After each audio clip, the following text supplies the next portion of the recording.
এই যে সাবান, তেল, কোকো, আরসি, কোকাকোলা, 7 আপ যা খান অধিকাংশই ওদের।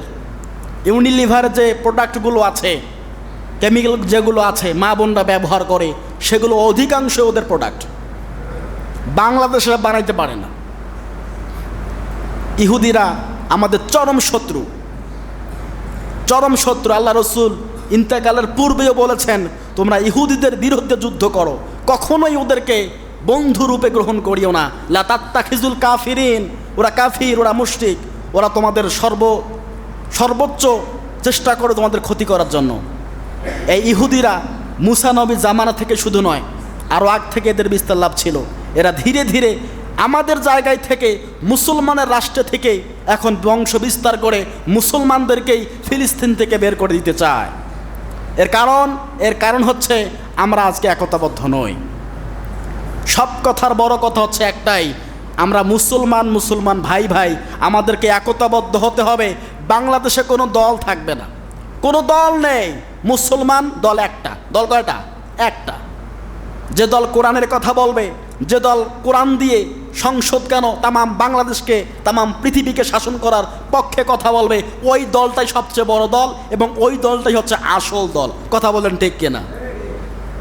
যে দল কোরআন হাদিসের কথা বলে, কোরআন দিয়ে সংসদ কায়েম করতে চায়, কোরআন দিয়ে বিচার ব্যবস্থা কায়েম করতে চায়, কোরআন দিয়ে অর্থনীতি, জাকাত ভিত্তি কায়েম করতে চায়, আপনি বুঝে নেবেন বাংলাদেশ নয় তামাম পৃথিবী জুড়ে ওইটাই একমাত্র সঠিক দল।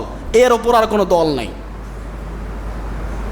যতক্ষণ না পর্যন্ত কোরআনের আইন বাস্তবায়ন না হবে, আপনি প্রকৃতপক্ষে আমি শান্তি পাবো না, কেউ শান্তি পাবো না। সম্মানিত হাজিরিন, বদরের প্রান্ত থেকে আমাদের এটাই শিক্ষা আসে, যুদ্ধ করার জন্য সংখ্যা কম বা বেশি এটা কোনো ব্যাপার না। ব্যাপার একটাই, মুসলমানদের একতা। যদি আজকে একতাবদ্ধ হতাম, আমাদের ফিলিস্তিনে মা বোনদের ওপর, ভাইদের ওপর, শিশুদের উপর যে নির্যাতন, নিপীড়ন তারা চালাচ্ছে, আমরা আজকে এটাকে প্রতিরোধ করতে পারতাম। আমরা এখান থেকে কি করব? আমাদের এখান থেকে করার কিছু আছে। এখন আপনার আমার প্রশ্ন, আমরা এখান থেকে কি করব? আমরা বাংলাদেশের সাধারণ একজন নাগরিক, দিন আনি দিন খাই, আমাদের করণীয় বা কী হতে পারে? ঠিক কি না বলেন? প্রশ্ন জাগে না? আমরা কি চাইলেই এখান থেকে দৌড় দিতে পারবো? ভিসা আছে, পাসপোর্ট আছে, আমাদের চাইলেও পারবো না, মন চাইলেও আমরা যেতে পারবো না। তাহলে আমাদের করণীয় কি? যতটুকু সাধ্য আছে অতটুকুই আমাদের করণীয়, অতটুকুই আমাদের ক্ষমতা।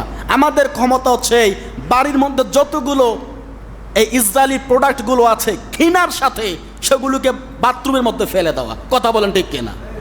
অন্ততপক্ষে এতটুকু তো করতে পারবো, ঠিক কিনা বলেন? যতগুলো ইহুদিরা ইসরায়েলের প্রোডাক্ট আছে এই সবগুলো প্রোডাক্ট আমরা বর্জন করব। অন্ততপক্ষে কিয়ামতের ময়দানে বলতে পারবো, আল্লাহ, বাংলাদেশ থেকে ফিলিস্তিনে গিয়ে যুদ্ধ করতে পারি নাই, টাকা নাই, পয়সা নাই, এত সামর্থ্য আমার ছিল না, কিন্তু ঘৃণায়, রাগে ওদের প্রোডাক্টগুলো আমি ছুঁড়ে ফেলে দিয়েছি, বাথরুমে ফেলে দিয়েছি। এতটুকু প্রতিবাদ আমি করেছি। এর কারণ হলেও শাস্তি আমাদের লাঘব হবে। কথা বলেন ঠিক কি না? সম্মানিত হাজিরিন, হুদায়বিয়ার সন্ধি আর বদরের প্রান্তর আমাদেরকে অনেক শিক্ষা দেয়। মুসলমানরা সংখ্যায় কম হোক বা বেশি হোক এটা বড় কথা নয়। একতাবদ্ধ না হলে কখনোই মুসলমানদের হাতে বিজয় আসবে না, কখনোই আসবে না।